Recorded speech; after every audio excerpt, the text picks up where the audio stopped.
آپ سب حضرات بڑی توجہ سے تشریف رکھیں گے۔ ابھی تھوڑی دیر بعد وکیل صحابہ، خطیب العصر، سرمایہ اہل سنت، آپ کے محبوب خطیب حضرت علامہ عطاء اللہ بندیالوی صاحب آپ حضرات سے تاریخی خطاب فرمائیں گے انشاءاللہ۔ آپ ان کا خطاب سنیں گے اور انشاءاللہ آپ کے ایمان منور ہوں گے۔ جمعیت علماء اسلام پنجاب کے امیر محترم ڈاکٹر عتیق الرحمان صاحب آج ہمارے پروگرام میں تشریف نہ لا سکے۔ ان کا ہم نے ٹائم لیا ہوا تھا لیکن بیماری کی وجہ سے وہ حاضر نہ ہو سکے۔ ہمیں اس محرومی کا احساس ہے۔ میں جمعیت علماء اسلام پنجاب ضلع خوشاب کے امیر مولانا عبداللہ احمد صاحب سے گزارش کروں گا کہ وہ مختصر وقت کے لیے تشریف لائیں اور اس کے فوراً بعد حضرت بندیالوی صاحب کا بیان شروع ہوگا انشاءاللہ۔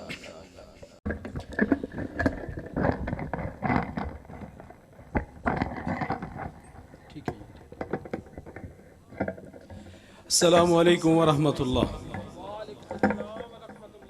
جواب دینے کا رواج نہیں ہے۔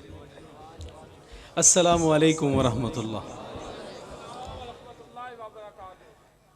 الحمد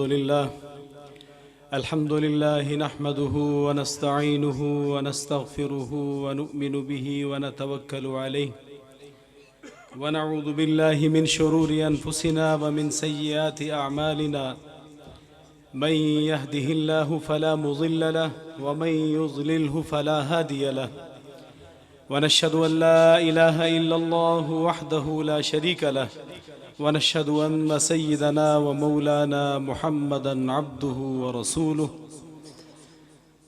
أما بعد فأعوذ بالله من الشيطان الرجيم بسم الله الرحمن الرحيم ما كان محمد أبا أحد من رجالكم ولكن رسول الله وخاتم النبيين وكان الله بكل شيء عليما صدق الله العظيم۔ عزیزان محترم، جیسا کہ ابھی اسٹیج سے بتلایا گیا کہ آج آپ کے جلسے میں ہمارے صوبہ پنجاب کے امیر حضرت مولانا ڈاکٹر قاری عتیق الرحمان صاحب نے تشریف لانا تھا۔ مجھے بھی خصوصی طور پر دعوت تھی آپ حضرات کی خدمت میں حاضری لگوانے کے لیے۔ اب اپنی جماعت کی طرف سے بھی خصوصی طور پر ہدایات ہیں کہ یہاں لازمی طور پر شرکت کرنی ہے۔ عنوان ہے ختم نبوت اور عظمت صحابہ۔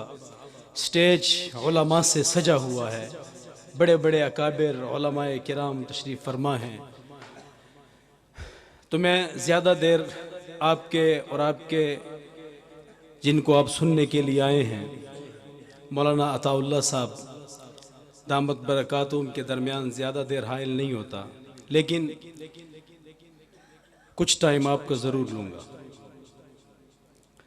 اور میں بڑا خوش ہوا کہ مسجد کی انتظامیہ، جماعت، سارے احباب بڑا خوبصورت پروگرام منعقد کیا، مہمانوں کے لیے بڑے اکرام احترام کا انتظام کیا۔